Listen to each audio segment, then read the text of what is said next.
The space cathedral orbiting the neutron star wasn't exactly a tourist trap, unless your idea of fun was getting roasted by radiation or contemplating the void. It was, however, a perfect spot for a meeting that no one in their right mind wanted. The humans had their reasons for being there: curiosity, desperation, maybe a touch of insanity, probably all three. As for the Ithran, well, they were here because they had nowhere else to go. Commander Harlow leaned against a bulkhead, arms crossed, watching the alien envoy with the kind of interest usually reserved for a particularly fascinating train wreck. The Ithran stood in the middle of the chamber, looking like a sickly cross between a squid and a half-melted candle. It was twitching and quivering, trying to stay upright in this gravity. Harlow had seen fresher things in the ship's waste recycler. "I swear, they look like they're about to dissolve," muttered Lieutenant Kendra, standing next to Harlow. "Maybe we should get a mop ready." Harlow smirked. "You volunteering? Hell no. I didn't sign up for alien janitorial duty." Kendra rubbed the bridge of her nose. She'd probably have a permanent pinch mark there by the end of this mission. The Ithran, despite their gelatinous appearance, were attempting something akin to speech. Their translator device buzzed to life, spitting out words like an old vending machine spitting out last year's candy. "Greetings, humans," it hissed, voice as smooth as sandpaper. "We come in peace. We seek aid. Our world is dying." Harlow finished for it, waving a hand. "Yeah, we got the memo." "What is it you want from us exactly?" The Ithran's eye stalks wobbled. "Nutrients, sustenance. Your Earth food is not suitable." "Tell me something I don't know," quipped Kendra. "Last time they tried our food, they nearly exploded." Harlow nodded, recalling the incident with grim amusement. "Looked like someone microwaved a jellyfish." The Ithran twitched, possibly trying to nod in agreement. "We require SSS special nutrients, unique to our environment." "Well, that's a bit of a problem, isn't it?" Harlow scratched the back of his head. "Your special nutrients are about as common in space as a five-star restaurant." Kendra sighed. "And Earth's not exactly gonna ship its resources across the galaxy just because you can't stomach a cheeseburger." The Ithran's eye stalks drooped, and its translator paused, maybe buffering a response. Harlow felt a twinge of something that might have been sympathy if it weren't buried under layers of sarcasm and cynicism. "Look," Harlow said, softening his tone slightly. "We get it. You're in a bind, so are we. This neutron star roulette isn't a game we like playing either. But if we're gonna help you, we need a bit more than please and thank you." The Ithran seemed to consider this, its eye stalks swiveling, probably trying to process the nuances of human negotiation tactics that went beyond do or die. "We can offer information," it finally said, voice dripping like oil from a leaky gasket. Harlow arched an eyebrow. "Information, huh? Like what?" "The best way to cook a space squid," Kendra snorted. "Or maybe how to avoid looking like one." "Information about SSS space," the Ithran managed. "Knowledge of locations, resource-rich planets." Harlow and Kendra exchanged glances. Information was always a valuable currency, especially when you were floating around in the middle of nowhere, dodging radiation and boredom. "All right," Harlow said, nodding slowly. "We might be able to work with that, but you better understand we're doing this because we have to, not because we're all warm and fuzzy inside." "I assure you we are grateful," the Ithran replied, though its tone suggested gratitude was a concept it was still wrapping its tentacles around. "Good," Kendra cut in. "Now let's talk about this nutrient issue. Surely there's something we can whip up that won't make you go kaboom." The Ithran's translator buzzed, and it gave what might have been a hopeful gurgle. "We have SS selection of compounds that may be compatible." "Great," Harlow said, clapping his hands together.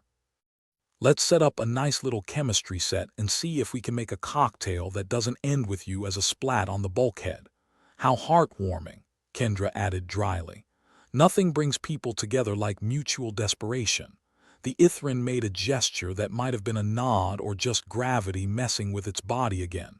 But any gesture was better than nothing. "Prepare your CC compounds," it said, wobbling slightly. "We will cooperate." As the Ithran shuffled away to confer with its own kind, Harlow sighed and rubbed his temples. You ever feel like we're the universe's last choice for salvation? Kendra chuckled. More like the bottom of the barrel. But hey, someone's gotta scrape it. Here's hoping we don't scrape too hard and crack it open, Harlow muttered, watching the Ithran disappear into the recesses of the station. If we do, we'll just have one hell of a mess to clean up, Kendra replied, patting Harlow on the shoulder.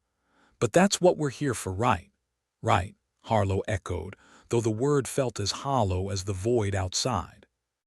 They might have been humanity's ambassadors, but the universe had a dark sense of humor and a twisted script.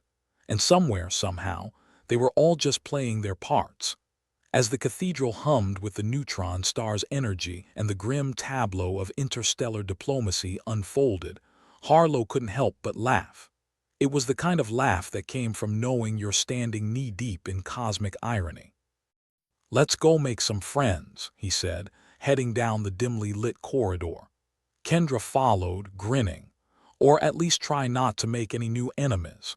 The universe may have been vast and indifferent, but at least it had the decency to be entertaining in its absurdity." Harlow and Kendra arrived at the makeshift laboratory, a misnomer for what was essentially a converted storage bay filled with jury-rigged equipment, and a smell that was 1 part chemical spill, 2 parts impending disaster.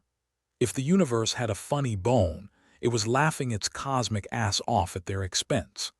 The Ithran delegation shuffled in behind them, looking even more out of place than a vegan at a steakhouse. Their chief representative, the one they'd nicknamed Squiddy, for lack of a better term, flopped its tentacles across a lab bench, staring at the setup with a mix that might have been anticipation or dread. "Commander Elijah will be here any second," Harlow said, leaning against a stack of boxes labeled with warnings like "Danger" and "Do not expose to air." He had no idea what was inside, and frankly, he didn't want to know. Kendra tapped one of the boxes. "What's the worst that could happen, right? We blow up or we don't. Either way, someone gets a good story out of it." "That's the spirit," Harlow replied, smirking. "Maybe we'll be posthumously famous." Just then, Commander Elijah strode in, radiating authority like she'd ordered it in bulk. Her presence was an odd comfort, like knowing the captain was going down with the ship. She surveyed the room, taking in the humans, the aliens, and the assorted chaos with practiced calm. "All right, folks," Elijah began, clapping her hands to get everyone's attention. "Here's the deal. The Ithran need nutrients that our food can't provide. Doctor." Jerk's been up to his elbows in science trying to find a solution, and I expect everyone's cooperation. Dr. Jerk, an amalgamation of disheveled scientist stereotypes, looked up from an apparatus that seemed to be leaking something ominous.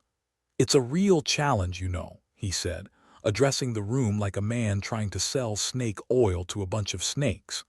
"Their biology is."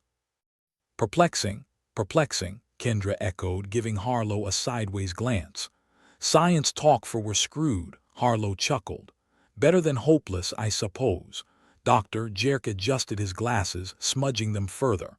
"The Ithran require a specific compound that mimics their native nutrients. We have to synthesize it from scratch, and we're running out of both time and ingredients." "Sounds like Friday night in college," Kendra quipped, earning a few strained laughs from the crew. Squiddy wobbled, its eye stalks nodding in what might have been agreement or alien exasperation. "We appreciate your efforts. Our people are desperate." Commander Elijah nodded. "Desperation's something we understand. But we're running on fumes here, so everyone needs to double down." "Double down," Harlow muttered. "Haven't heard that since the last time someone thought poker was a good idea," Kendra snorted. And it ended with someone throwing the table. Elijah ignored them, focusing on Dr. Jerk. "What's our progress?" Dr. Jerk rubbed his temples. "We've managed to isolate a few compounds that might work, but testing them is tricky. The Ithran physiology is, well, let's just say it's unfriendly to most of our methods." "Yeah, like trying to cook a souffle in a volcano," Harlow added, crossing his arms. "Any chance we can speed things up?" Jerk sighed, the kind of sigh that suggested he was 2 hairs away from tearing his own hair out. "We're trying, but the best science happens at its own pace. Rushing could lead to catastrophic results. "Oh, come on," Kendra said, smirking. "What's a little catastrophe between friends?" Elijah shot her a look. "Let's avoid unnecessary explosions, shall we?" Kendra raised her hands defensively. "Fine, fine, no fireworks. Can we at least microwave something?" The Ithran made a noise that might have been a chuckle, though it sounded more like a toilet backing up. "We are willing to assist, provide, feedback, Harlow laughed. "Just don't give us the kind that leaves a hole in the wall."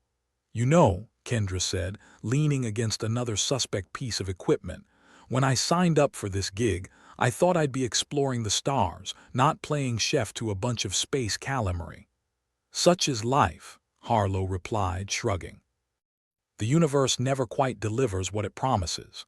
As the group set to work, attempting to concoct a brew that wouldn't either kill the Ithran or dissolve the station, a sense of grim determination settled over them. It was the kind of mood that usually accompanied doomed missions and last stands. "Dr. Jerk," Elijah called, as she watched the Ithran and crew attempt to decipher a mess of equations and ingredients. "Give me the bottom line. What's our best option?" "We isolate the most promising compounds, test them in controlled scenarios, and pray to whatever space deity cares to listen," Jerk replied, his voice a mix of exasperation and hope. "And we do it all before we're out of time." "You heard the man," Elijah said to the room at large. "Let's get cracking." As the crew dove into their work with something approaching enthusiasm, Harlow looked over at Kendra. "You think we've got a shot?" Kendra shrugged.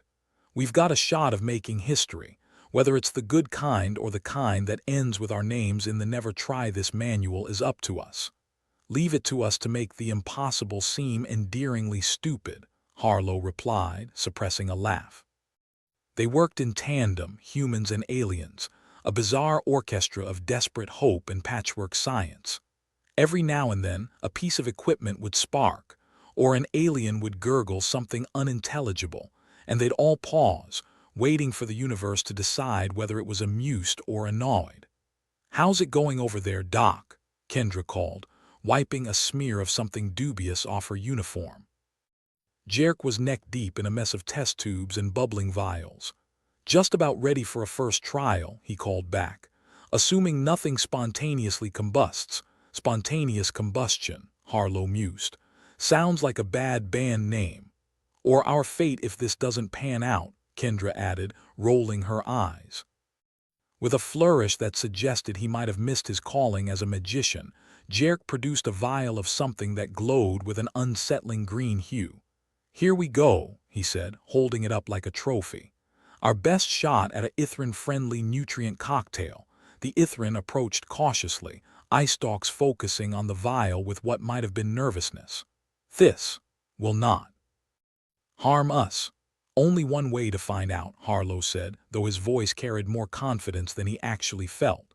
With what passed for resolve, Squiddy took the vial, its tentacles carefully maneuvering to unscrew the cap. The room held its collective breath, a silence so thick you could have cut it with a dull knife.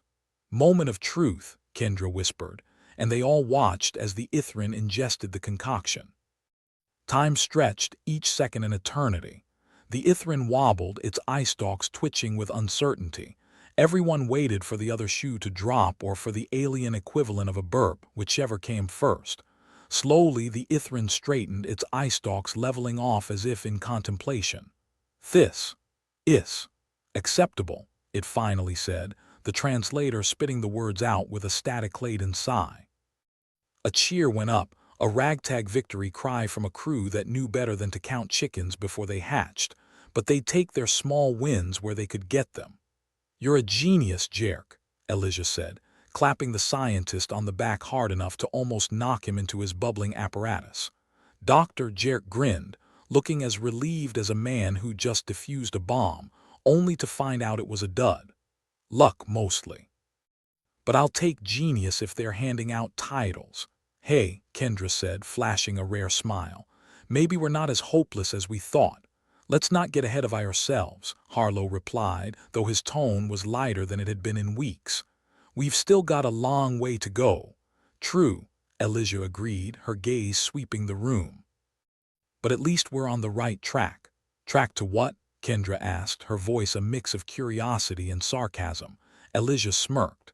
Survival mostly, but who knows? Maybe even a little bit of hope. The universe might have been a cold, uncaring place, but for the first time in a while, it felt like they had a shot at beating the odds, at least until the next disaster reared its ugly head. Guess we better get back to it, Harlow said, clapping his hands together. Can't let one success go to our heads. Right, Kendra replied, glancing at the Ithran, who seemed oddly content. Still, it's nice to win one for a change. As they returned to their tasks, there was a renewed sense of determination, a feeling that maybe, just maybe, they weren't entirely screwed. The universe might be out to get them, but they weren't going down without a fight. Onwards and upwards, Harlow suggested, raising an eyebrow. Or just onwards, Kendra corrected, grinning. Upwards is a bit optimistic for us. They all chuckled, the sound echoing faintly in the sterile confines of the lab. For now they had reason to laugh, and in a universe like this, that was no small victory. Doctor. Jerk stood in the midst of what could best be described as a science fair from hell. Broken glass and unidentifiable stains decorated his lab, like abstract art for the desperate. The Ithran nutrient cocktail had been a short-lived victory, because, as it turned out, one success in a sea of failure was more of an anomaly than a trend.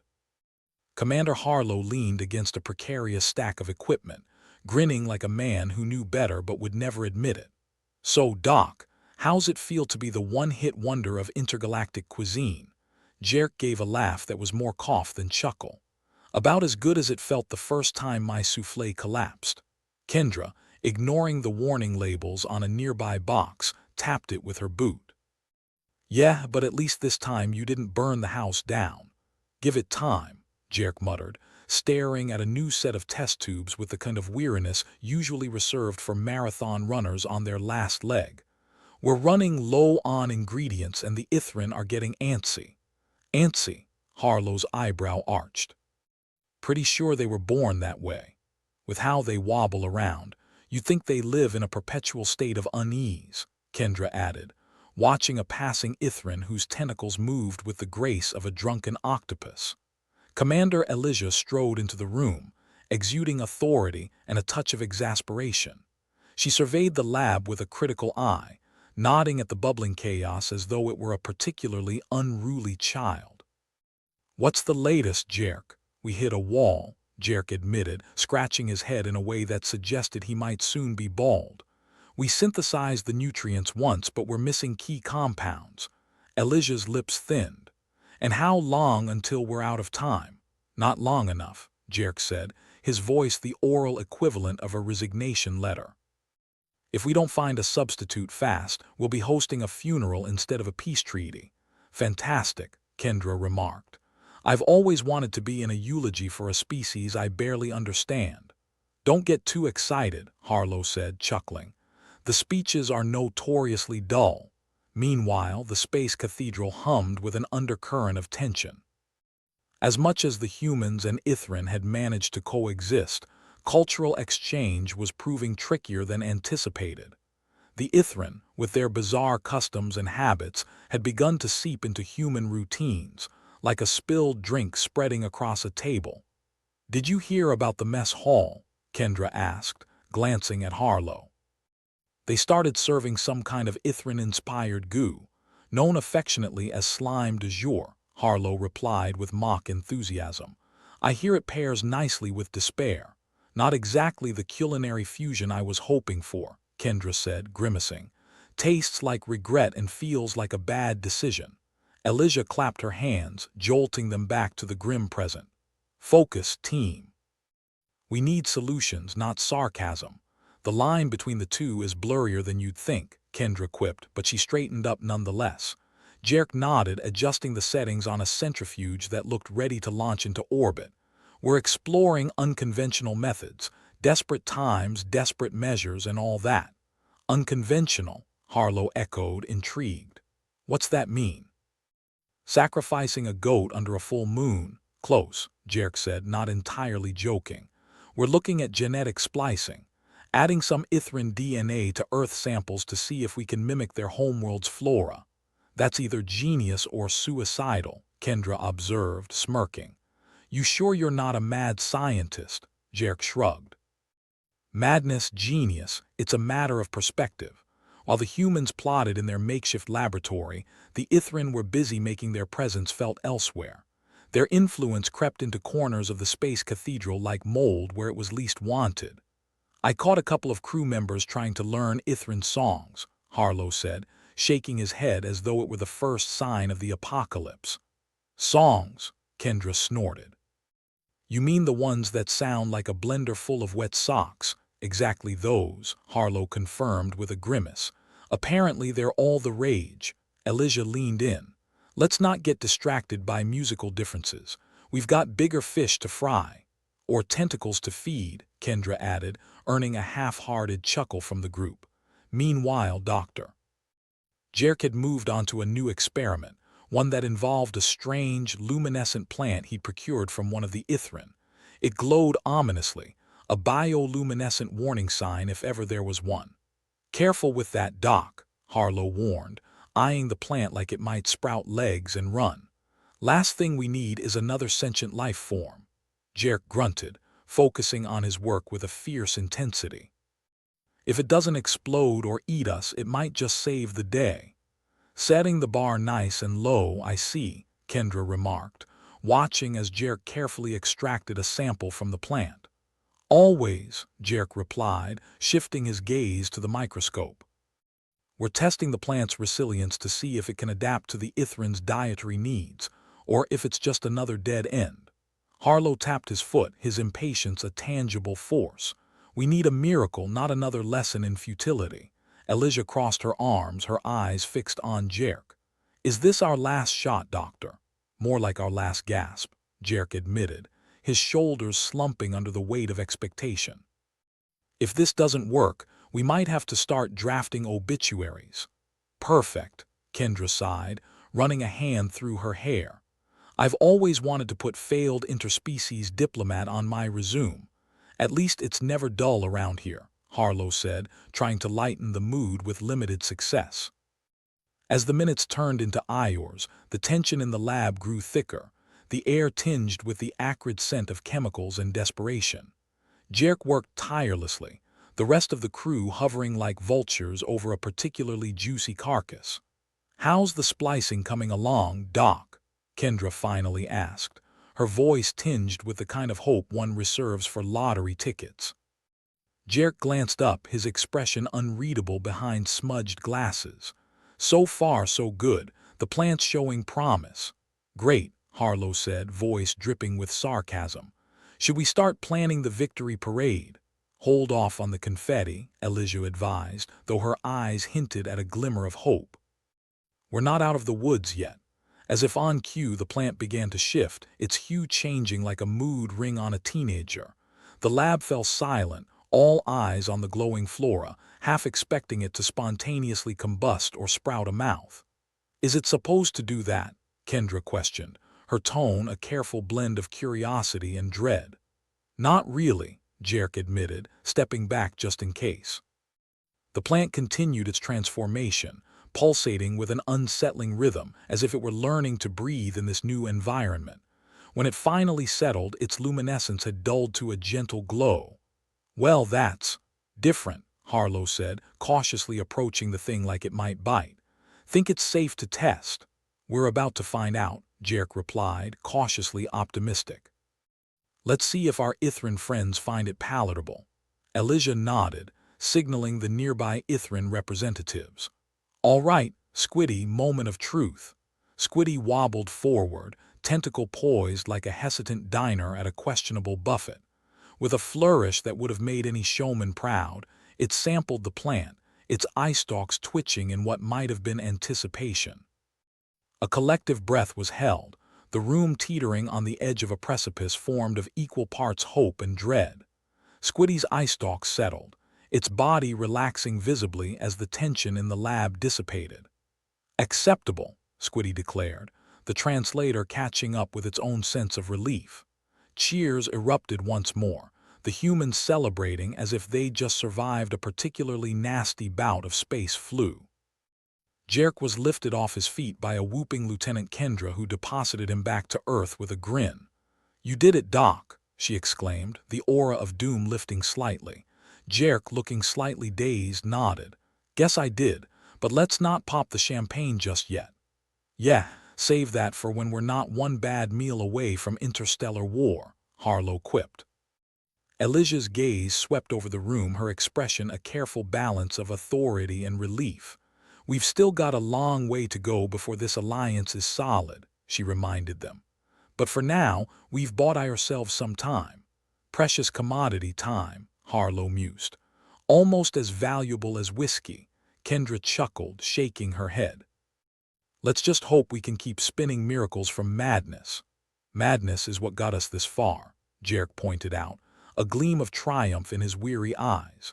As the crew settled back into a more relaxed chaos, a small sense of accomplishment hung in the air, fragile yet tangible. They'd gained a reprieve, a chance to keep fighting against a universe that seemed hell-bent on making life as difficult as possible. "Well then," Elijah said, clapping her hands once more. "Back to work. There's still much to do." "Onwards then," Harlow said, straightening up with renewed energy. "To whatever fresh hell awaits," Kendra agreed, but there was laughter in her voice. As they dispersed, the space cathedral continued its orbit around the Neutron star, a lonely bastion of humanity's stubborn will to survive. In a universe determined to crush them under its indifferent heel, they'd managed to carve out a small victory. And in the grand scheme of things, small victories were the stepping stones to eventual triumph. At least, that's what they told themselves as they returned to their tasks, ready to face whatever came next with a mix of grim determination and wicked humor.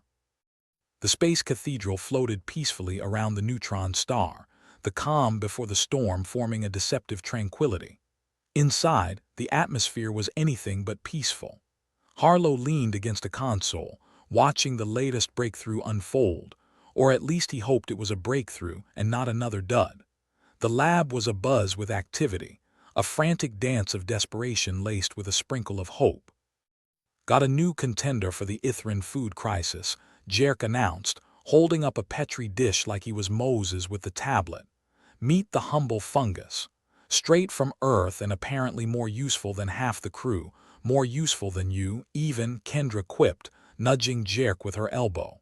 "Can it sing too?" "We could use a new band member." Jerk rolled his eyes, adjusting his glasses, which seemed to be permanently smudged with a mix of lab chemicals and exhaustion. "If it could sing, it'd sound better than those Ithran songs you've been trying to learn." "Hey, they have cultural value," Kendra protested, though her grin said otherwise. "Even if they sound like a cat being strangled by a vacuum cleaner." "Harlow, you're unusually quiet," Jerk noted, glancing over. "You normally have a sarcastic comment to add." Harlow shrugged, staring at the fungus as if it might sprout legs and start tap dancing across the lab. "Just thinking about the good old days when our biggest problem was the coffee machine breaking." Elijah entered the lab, her presence like a splash of cold water on a sleepy face. "Gentlemen, lady, how's progress?" "We've got a mushroom with potential," Jerk replied, gesturing at the petri dish like a proud parent. "This thing could be the ultimate Ithran snack. Or the start of a new intergalactic food craze. Great. Now we just need to figure out how to farm enough of it before Squiddy and friends starve," Elijah said, arms folded. "No pressure." As if to underscore her point, alarms blared throughout the space cathedral, their shrill cries a stark reminder that the universe had a sick sense of humor. The neutron star flared, sending a wave of radiation that rattled the cathedral like a tin can in a hurricane. "Bloody hell," Harlow swore, gripping the console as if his life depended on it. Which, considering the situation, it might. "What's the damage?" "Structural integrity holding, but barely," Elijah reported, already barking orders to the crew. "We've got to stabilize the orbit before we're fried to a crisp. Feels like the universe is trying to cook us," Kendra muttered, clinging to her station. "I didn't sign up for cosmic BBQ." Jerk secured the fungus samples, his expression grim. If this thing works, it'll be useless if we're all space dust. Cheerful thought, Doc, Harlow said, fingers flying over the console. Let's try not to become a cautionary tale for future civilizations. The crew scrambled, each member a cog in the machine trying to keep the space cathedral from turning into an oversized bottle rocket.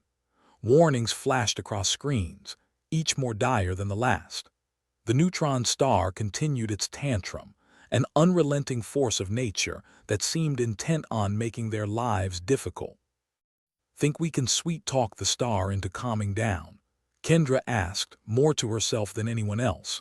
If you can charm a star, you deserve a medal, Harlow replied, his tone dry. And probably a straitjacket. Focus, people. Elijah's voice cut through the chaos, her command pulling them back on track. We've got a Ithran Council meeting in an Ior, and I'd rather not have to explain why we're suddenly 100 miles closer to the star. Jerk gritted his teeth, running simulations and calculations faster than seemed humanly possible. We might have to sacrifice non-essential systems to boost the stabilization. Define non-essential, Kendra said, one eyebrow raised. If you say coffee machine, not the coffee machine. Jerk interrupted, a hint of panic in his voice. But we might lose the entertainment systems and, the gym. Great, so we'll be bored and unfit, Harlow snorted. Perfect combination for facing the end of the world. The team worked tirelessly, a desperate ballet of science and survival. The neutron star showed no sign of relenting, its bursts of energy a relentless assault on the fragile cathedral. Yet, amidst the frenetic activity, an uneasy camaraderie bubbled to the surface. They were all in this together, for better or for worse, and that counted for something.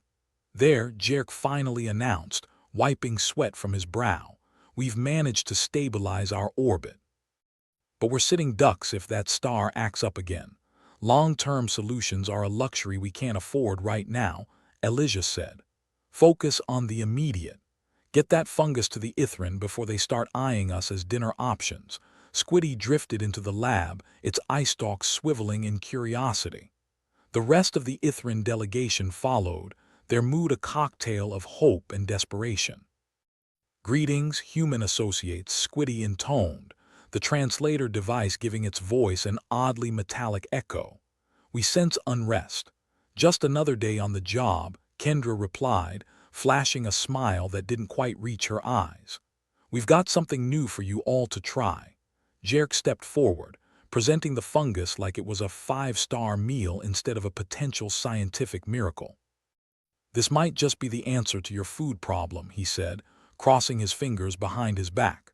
Squiddy extended a tentacle, gingerly accepting the dish. Its eye stalks narrowed as it examined the offering, a moment of quiet anticipation that stretched into eternity. Acceptable, Squiddy finally declared, and the translator echoed its word with a gratifying finality. Cheers erupted once more, a ragged but genuine celebration of another small victory snatched from the jaws of disaster. Harlow allowed himself a small, satisfied grin, the weight of the moment striking a rare chord of optimism in his usually cynical heart. Well, look at that, he said, clapping Jerk on the back. We're not dead yet, nor starving, Kendra added, her smile genuine now. Assuming the next star tantrum doesn't blow us out of the sky, we'll cross that bridge when we have to, Elijah said, though her eyes shone with determination. Right now, we focus on keeping our heads above water. The Ithran delegation buzzed with animosity, a low hum of gratitude mingled with caution. They were far from out of the woods, but hope flickered like a stubborn candle in a gale. We owe you our thanks, Squiddy said, its tentacles performing a graceful dance of appreciation. This alliance proves more fruitful than anticipated.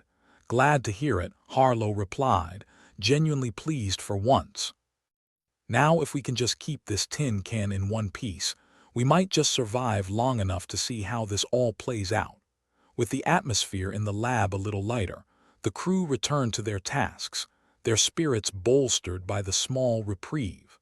Yet in the back of every mind lingered the reminder of the neutron star, and the precarious position they found themselves in. As the space cathedral continued its orbit, the humans and Ithran alike braced for whatever the universe planned to throw at them next. "Think we should take bets on what catastrophe hits us next?" Kendra asked, her tone a perfect mix of sarcasm and genuine curiosity. "I'm hoping for something mild," Jerk replied, rubbing his temples. "Like, I don't know, a mild case of space flu. Yeah, because that's exactly what we need." Another excuse to break out the hazmat suits, Harlow chuckled. As they bantered, the space cathedral hung stubbornly in the void, a testament to human tenacity or sheer stupidity, depending on your perspective. But for now, they'd managed to scrape by once more, and in a universe that rarely offered kindness, that was no small feat. Elijah watched her team for a moment, a rare smile playing at her lips. "Keep it up, people. We're not done yet." "Not by a long shot," Harlow agreed, already turning back to his console. "Here's to another day in paradise," Kendra said, raising an imaginary glass in a toast. As they prepared to tackle the next challenge, laughter echoed through the lab, a fragile but defiant sound against the backdrop of the cold, uncaring universe. They were small, their victories minor, but they were victories all the same, and sometimes in the grim darkness of space, that was enough.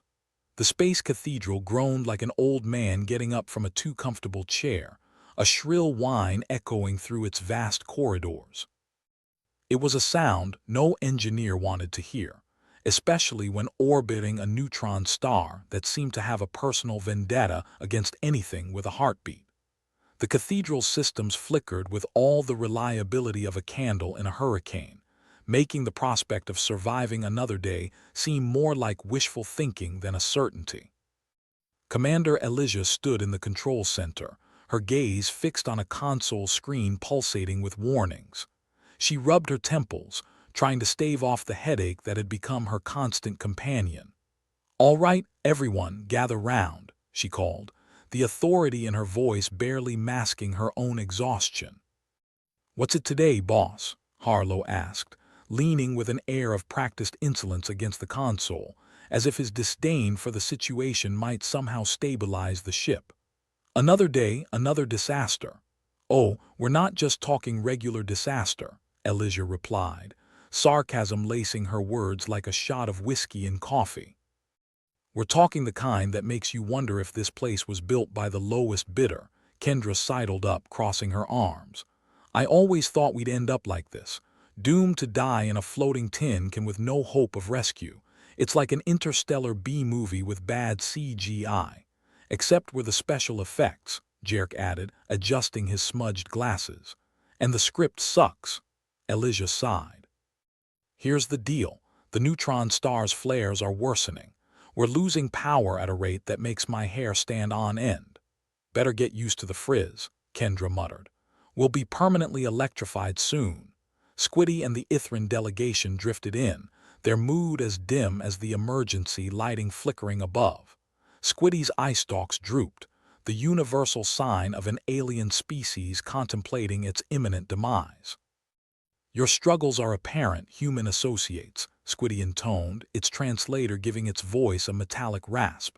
"Our hope dwindles." "No offense, Squiddy, but welcome to the club," Harlow said, throwing his hands in the air. "We're all riding this cosmic wave to oblivion." "Except our surfboards are on fire," Kendra added. Elijah clapped her hands sharply, pulling everyone's attention back. "Listen up, we're not dead yet, so let's not act like it. We need to prioritize power. Life support is non-negotiable, but we can cut back elsewhere." "Goodbye, entertainment system," Jerk said with a resigned smile. "I never liked you anyway." "Speak for yourself," Kendra retorted. "I was halfway through that history docu-series. Now I'll never know how the Great Cheese Riots of 2247 ended." "I'm sure it was Gouda," Harlow deadpanned. Elijah rolled her eyes. "I swear if we survive this, I'm instituting a pun ban." "We'll all be dead before we give up puns," Harlow said, a grim smirk on his lips. Squiddy swirled a tentacle, an alien shrug. "Your humor is perplexing, yet oddly comforting." "That's humans for you," Kendra said, giving Squiddy a wink. We laugh in the face of death, mostly because it's better than screaming. With a nod, Elijah directed the team to their tasks. Jerk, work on those power systems. Harlow, coordinate with engineering. Kendra, update our friends here on the status of the fungus. Last thing we need is a diplomatic incident on top of everything else. The team dispersed, each member moving with a mixture of urgency and resignation. The corridor outside the control center was a labyrinth of barely functioning lights and shadows, a fitting metaphor for their situation. Harlow led the way, his footsteps echoing in the two quiet halls. "So," Kendra said, catching up with him. "Think we'll make it out of this one?" Harlow shrugged. "Depends. I mean, we've beaten the odds before, but I'm not betting my life savings on it." "Smart man, keeping your expectations low," Kendra replied, her voice laced with dry humor.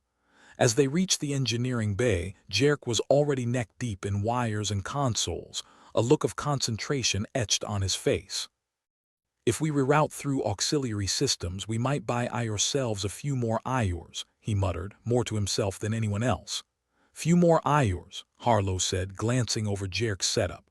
"What will we do with all that extra time? Plan a space picnic?" "I was thinking more along the lines of not dying," Jerk replied, his voice strained. "Good plan," Kendra said, offering a sarcastic salute. "I'm fully behind that idea." Meanwhile, Elijah remained in the control center, juggling a dozen priorities at once.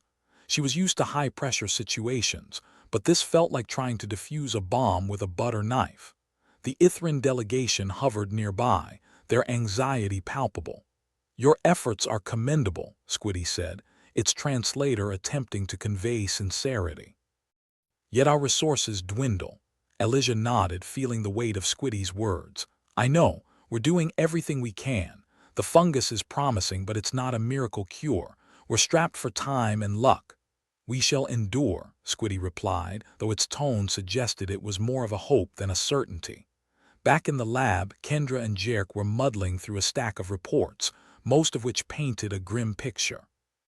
"I think the universe has it out for us," Jerk said, pushing his glasses up his nose. "I'm starting to take it personally." "Maybe we should send a fruit basket," Kendra suggested. "Apologize for whatever we did to piss it off." Jerk chuckled despite himself. If only it were that simple. The Iors ticked by, the space cathedral system struggling to keep pace with the demands of life. The neutron star continued its erratic flares, each one a reminder of their precarious existence. It was a slow, grinding battle against inevitability, and the crew felt every second of it. "Jerk," Elijah called over the comms, her voice strained. "Any progress?" "Some," Jerk replied, wiping sweat from his brow. "We'll hold, but just barely. If that star throws another tantrum, we're toast." "Then let's hope it's in a good mood today," Elijah said, though her tone held little optimism. The Ithran, meanwhile, were becoming restless. Squiddy and its delegation conferred in low tones, their translator devices struggling to keep up. It was a struggle against time and resources, and the alien delegation was all too aware of the stakes. "Your predicament is understandable," Squiddy said, addressing Elijah. "Yet we must seek alternatives if survival is to be assured." "We're looking into every option, trust me," Elijah replied, exasperation creeping into her voice. "This isn't just about us. It's about everyone on this damned floating death trap." The Ithran delegation buzzed with a mixture of frustration and resignation. They had placed their hopes in the human crew, but hope was a fragile thing in the cold expanse of space. Kendra, meanwhile, had taken to wandering the corridors, her mind racing with possibilities. It was a task as futile as trying to catch smoke, but she refused to give in to despair. "Hey, Harlow," she called, spotting him down the hall. "Any news from engineering?" "Nothing that'll make your day," Harlow replied, shaking his head. "We're patching holes as fast as we can, but it's like trying to bail out a sinking ship with a spoon." "Well, if it means we're not dead yet, I'll take it," Kendra said, her smile as much for her own benefit as his. The crew pressed on, each small success a stitch in the fabric of their survival. The neutron star loomed large, an unyielding presence that threatened to snap them into oblivion at any moment. Yet, amidst the chaos, a strange camaraderie had formed. They were all in this together, facing the void with a mixture of defiance and grim humor. As the Iors dragged on, the space cathedral systems continued to flicker and groan, a constant reminder of their fragile existence. The Ithran delegation remained antsy, a living testament to the dwindling time and resources. But for now, they persevered, each moment a victory in itself. Elijah surveyed her team, a small smile playing at her lips despite the odds stacked against them. "All right, everyone," she said, her voice carrying a note of determination. "We're not out of the woods yet, but we're still standing. Let's keep it that way." The crew nodded, their resolve solidifying like concrete in a winter storm. They were small, battered, and bruised, but they were far from defeated. As the space cathedral continued its orbit, the crew braced for whatever new horrors the universe had in store, their spirits unbroken even as their bodies and minds were pushed to the brink.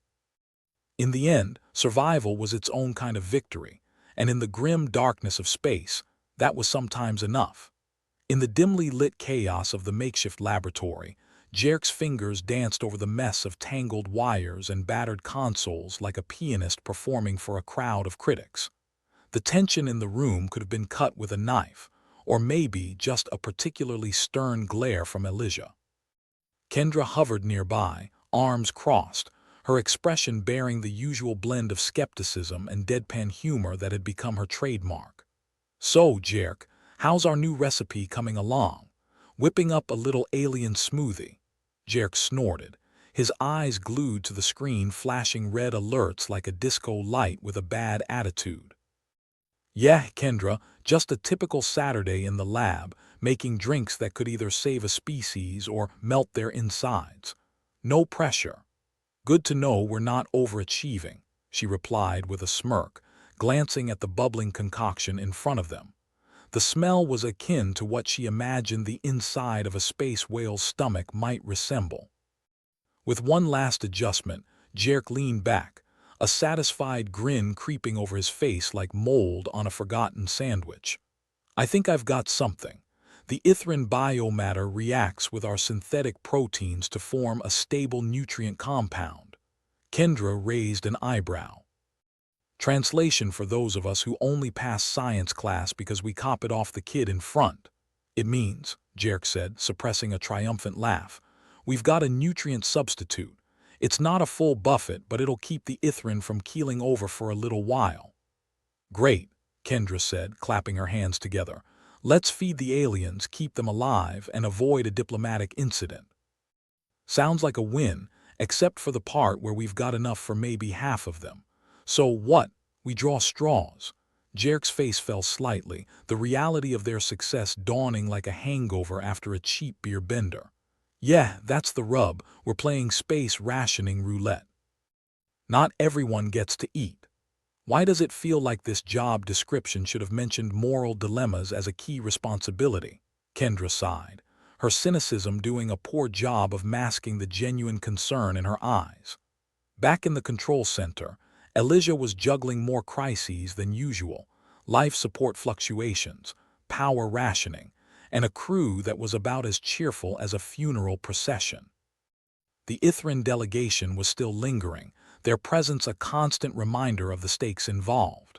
When Jerk and Kendra entered with their news, Elijah looked up with the expression of someone who'd just been told their lottery ticket was a winner but only for a free ticket. "Tell me you've got something good." "We do," Jerk said, handing over a report with a flourish, "but it's a bit of a mixed bag. We've got the substitute, but not enough to go around." Squiddy's eye stalks perked up with something resembling hope. "Your efforts are appreciated, though the implications of limited resources are troubling." "Welcome to our world, Squiddy," Kendra said, leaning against the wall, "where every solution comes with a side of impossible choices."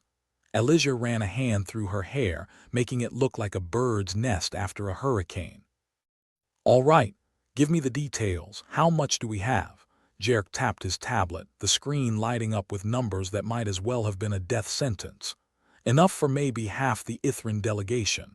We could stretch it if they are willing to eat like they are on a permanent diet." Squiddy translated the situation to its companions, a chorus of anxious noises following. We understand the limitations. Our survival may depend on difficult decisions. Difficult decisions, Kendra echoed, her voice heavy with irony. You could say that again. It's like picking who gets the last escape pod as the ship goes down. Elijah sighed, rubbing her temples. We'll have to talk to Squiddy and their pals, figure out a way to make this work. Maybe there's a fair way to decide who gets what. Fairness in a crisis, Harlow chimed in, appearing as if summoned by their collective misery. That's like finding a unicorn in a black hole, or our chances of ever seeing a decent cup of coffee again, Kendra added, shooting him a weary grin. Elijah looked at the gathered crew, her face set in determination. Let's not waste time. We need a plan, something that might convince the Ithran we're not just a bunch of bumbling idiots who stumbled into this job. The team's meeting with the Ithran delegation was a tense affair, like being trapped in a room full of ticking clocks, each one counting down to a different disaster. Squiddy and its companions listened as Elijah outlined the situation, their expressions, or what passed for expressions, turning more solemn with each word. We appreciate your transparency, Squiddy said, its translator struggling to convey the subtleties of alien emotion. We must consider the needs of our group. Look, Elijah said, her voice earnest, I know this isn't perfect, but it's the best we've got. We're open to ideas if you've got any, short of splitting the atom's eye ourselves. The Ithran huddled together, their whispers a low, musical hum that was oddly soothing despite the circumstances. When they finally turned back, Squiddy spoke with a resolve that was almost inspiring. We shall determine who among us requires the nutrients most urgently. It is not ideal, but it is necessary. Jerk nodded, impressed despite himself. Sounds like a plan. We'll do what we can to help. As the Ithran delegation left to deliberate, Kendra leaned against a console, her expression pensive. You know, I always thought being in space would be all adventure and discovery. Turns out, it's mostly just trying not to die horribly. Harlow chuckled, crossing his arms. Isn't that just life in a nutshell? Swap space for Earth and you'd still be right. Elijah shot them both a wry smile. Well, if nothing else, at least we're consistent. Now, let's make sure we don't screw up this small miracle Jerk cooked up. In the hours that followed, the crew worked relentlessly to prepare the nutrient substitute, each member aware of the ticking clock and their dwindling options. The Ithran delegation returned, having made their decision with the grace of those who've had to make too many hard choices. We have selected those who will receive the nutrient substitute, Squiddy announced, its voice a blend of relief and sadness. They are our future, should we survive this ordeal. It was a sober reminder that survival often demanded sacrifices, a truth that rang bitterly in the sterile air of the space cathedral. But as the crew distributed the precious vials to the chosen few, there was a glimmer of hope, fragile but real. Kendra watched as the Ithran accepted their lifeline, her expression softening. You know, she said quietly to Jerk, maybe this isn't such a bad job after all. Saving lives, even alien ones, kind of makes up for the crap coffee. Jerk chuckled, though the weariness in his eyes spoke volumes. Yeah. Who knew we'd play heroes today? Elijah stood nearby, observing the exchange with a mixture of pride and exhaustion. All right, team, we're not done yet. We still have a ship to keep from turning into a cosmic barbecue. As they returned to their duties, there was a renewed sense of purpose among the crew. The odds were still stacked against them, and the Neutron star continued its relentless dance. But for now, they had something they'd been sorely lacking, a reason to keep fighting. In the grim darkness of space, that was a victory worth celebrating, however small. And as the space cathedral continued its precarious orbit, the crew braced for whatever came next, united in their determination to see another day. Because in the end, surviving against the odds was the most human thing of all. And if they could laugh in the face of impending doom, then maybe, just maybe, they had a chance. Elijah stood at the helm of the space cathedral, staring into the void while the neutron star loomed ominously outside. Its flares were a cosmic middle finger, screwing with the ship's systems like an angry toddler with a new toy. She rubbed her eyes, which felt like they'd been scoured with sandpaper. "All right, team," she said, turning to the gathered crew. "Time to pretend we're heroes again." Harlow raised an eyebrow, his trademark smirk in place. "Pretend? I thought we actually saved some lives yesterday. Or was that just a fever dream brought on by radiation poisoning?" "Close enough," Elijah replied, her voice dry as a desert. "But if we're going to keep the Ithran alive, we need more biomatter, which means we need a plan as crazy as a space opera plot twist."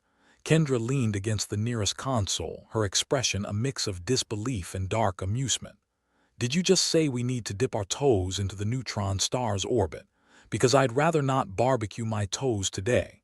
"Got any better ideas?" Elijah shot back. "We're out of options and almost out of time. That star's not getting any friendlier." Jerk, who'd been fiddling with his tablet, finally spoke up. "It's not completely mad," he said, though the skepticism in his voice suggested otherwise. "With the right calculations, we can harvest some of the star's plasma, use it to synthesize more biomatter." Harlow snorted. "And here I thought playing with fire was just a metaphor. Guess we're going for a literal approach now." "Look," Elijah continued, crossing her arms, "we've pulled off crazier stunts before. Or have you forgotten that time we jerry-rigged the engines with duct tape and sheer desperation?" Kendra grinned. "Ah, good times. I still don't know how we didn't end up as space dust." "Exactly," Elijah nodded, her eyes gleaming with determination. "We're scrappy if nothing else, so let's roll up our sleeves and get this done." It was a plan that involved equal parts science, insanity, and more than a little desperation. Jerk, the only one who seemed to understand the finer points, took the lead. He outlined the mission in a way that made it sound almost reasonable, like explaining why eating an entire cake wasn't a bad idea. "We'll need to divert power to the shields and adjust our trajectory to skim the star's surface," he said, his fingers tracing paths through the air. "If we time it right, we can siphon off what we need without turning into a kebab." "Sounds foolproof," Harlow quipped. "And by foolproof I mean suicidal." "Got a better plan?" Jerk challenged. "Not unless you count run away and live to see another day," Harlow replied, unrepentant. Kendra chimed in, her tone dripping with sarcasm. "Well, unless any of you secretly have a death wish, let's make sure Jerk's math is right. Because death by neutron star isn't how I pictured going out." "Let's get to it then," Elijah said, clapping her hands. "Kendra, you and Harlow get the shields ready. Jerk, help me with navigation. We're going to dance with a star and live to tell the tale." The crew dispersed, the makeshift lab buzzing with a mix of nervous energy and grim determination. As they worked, the ship groaned and rattled, a constant reminder of the danger that lay outside. Jerk tapped away at the navigation console, each keystroke a prayer to the gods of technology. "All right, we've got about a 15-minute window before the next major flare. If we're not done by then, well, we won't have to worry about what to serve at our funerals." Kendra finished for him, checking the shield emitters. "Because there won't be anything left to bury." "Ever the optimist, Kendra," Harlow said, his voice tinged with wry humor as he adjusted the shield frequencies. "But hey, if this works, maybe we can start a new career as interstellar daredevils." Elijah ignored the banter, focusing on the task at hand. Her fingers flew over the controls, inputting coordinates with the precision of someone who'd spent too many sleepless nights keeping the ship from falling apart. "Let's do this." As the ship began its approach, the neutron star loomed larger, its surface a swirling chaos of plasma and magnetic storms. It was like staring into the eye of an angry god, daring them to try their luck. The space cathedral shuddered as it entered the star's outer orbit, the shield straining to hold back the deadly radiation. Elijah gritted her teeth, her knuckles white on the controls. "Hold steady, people. We're almost there." Jerk's fingers danced over his tablet, monitoring the siphoning process with an intensity that suggested he was watching a particularly high-stakes poker game. "We've got a good flow," he announced, relief creeping into his voice. "Just a few more minutes." "Just a few more minutes," Kendra echoed, her eyes glued to the shield readouts. "No pressure." The ship groaned like a wounded beast, alarms blaring in a cacophony of warning tones. It was a symphony of chaos, but amid the noise, the crew worked with the precision of a well-oiled machine, or at least a machine that wasn't quite ready to fall apart. Finally, Jerk gave a triumphant shout. "We've got it! Full capacity on biomatter storage." "Then let's get the hell out of here," Elijah ordered, yanking the controls to break their orbit. The ship lurched, the engines roaring as they clawed their way free from the star's grasp. For a moment, it seemed the neutron star wasn't willing to let them go. The ship shook violently, and a shower of sparks erupted from a nearby console.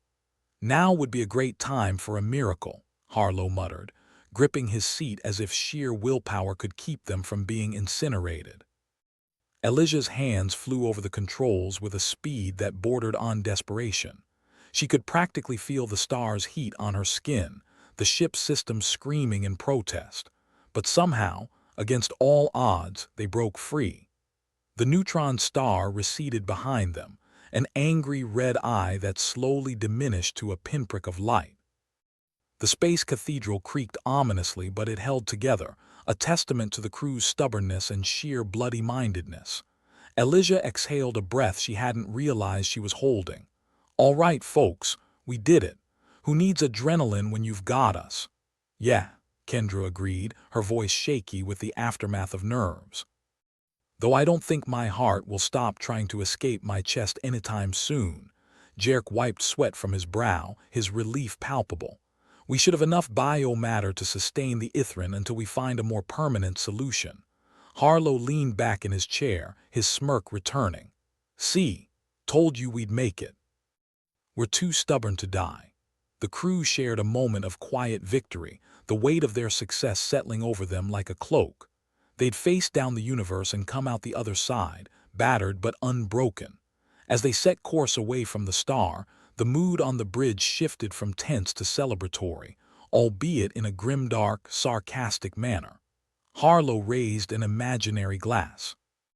"To surviving another day, and to the fools stupid enough to try," Kendra snorted, playing along. "And to the Ithran, who better appreciate the hell we went through to save their tentacled butts." Elijah allowed herself a small smile, the first genuine one she'd worn in days. "Let's get back to the Ithran and deliver the good news. A little hope goes a long way." With the neutron star fading into the distance, the crew of the Space Cathedral knew they weren't out of the woods yet. But for now, they'd earned a moment of respite, a brief pause in the chaos that defined their existence.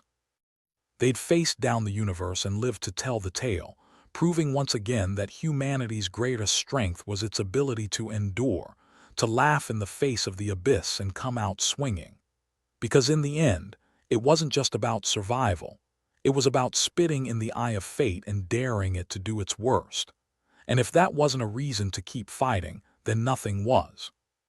The Space Cathedral glided through the void, its angular hull gleaming under the distant light of the neutron star they had just foolishly flirted with. Inside, the atmosphere was more relaxed than it had been in weeks, though relaxed was a relative term aboard a ship that spent its time flirting with annihilation. The crew gathered in the cramped mess hall, a place that smelled faintly of burnt coffee and despair.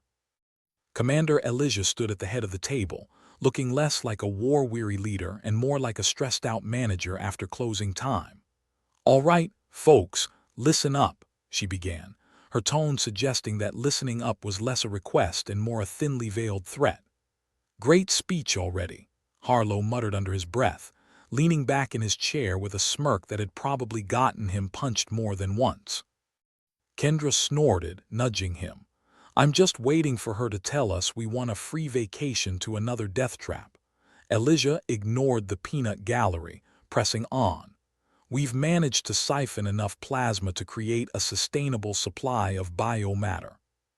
The Ithran are going to survive, and maybe, just maybe, they'll stop looking at us like we're dinner." Squiddy, the Ithran representative, hovered near the edge of the room, tentacles twitching nervously. Their translator device crackled to life. "The Ithran are grateful," it said, the voice scrambled but earnest. "We owe you a debt. Just don't start carving our faces into your space temples," Jer quipped, fiddling with a mug that had probably seen more microwaved meals than actual drinks. "We're not that interesting. Speak for yourself," Harlow shot back, running a hand through his hair. "I'm fascinating." Kendra rolled her eyes, pretending to gag. "Yeah, fascinating like a train wreck." Elijah fought a smile, though it cost her a smidge of dignity. "Focus, people. This alliance with the Ithran could mean a future for both our species. If we play our cards right, we could be looking at mutual cooperation, resource sharing, all that good stuff. The kind of utopian nonsense that usually ends with explosions and betrayal," Harlow added, his tone dripping with sarcasm. "That's the spirit," Elijah said dryly. "But seriously, if we can keep this thing going, it could mean a lot more than just survival." Squiddy's tentacles waved in a motion that was probably meant to be reassuring. "Ithran will share knowledge, technology. We can assist in repairing Space Cathedral." Jerk perked up at that. "You mean we won't have to keep using duct tape and sheer willpower?" "Don't knock our methods," Elijah said.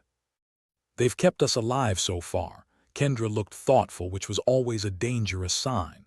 "You know, if this alliance thing actually works out, we might get some decent food around here. I'm getting tired of nutrient paste and space rations." "Careful what you wish for," Harlow warned. "Ithran cuisine might make our rations look like gourmet stuff." Squiddy's translator crackled again. "Ithran food, an acquired taste." The crew groaned collectively.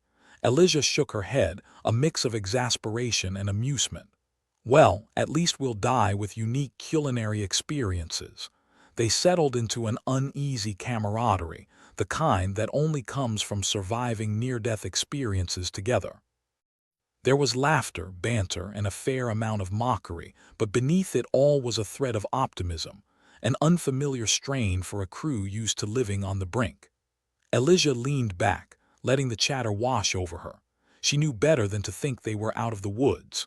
Space was a vast, unfriendly place, and something was always lurking around the corner, ready to bite them in the ass. But for now, they had a small victory, and that was enough. As the conversation drifted toward less existential topics, like who had stolen the last packet of sugar, or why the coffee tasted like burnt rubber, Elijah glanced over at Squiddy.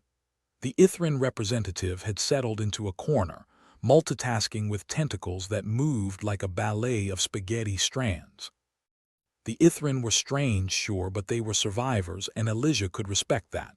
"So, what's next on our to-do list?" Kendra asked, propping her feet up on an empty chair. "Well, not dying is always a priority," Jerk replied, consulting his ever-present tablet, "and fixing the ship's systems before they decide to mutiny." "We could start by replacing the entire comms array," Harlow suggested. "I swear I hear more static than actual transmissions," Elijah nodded.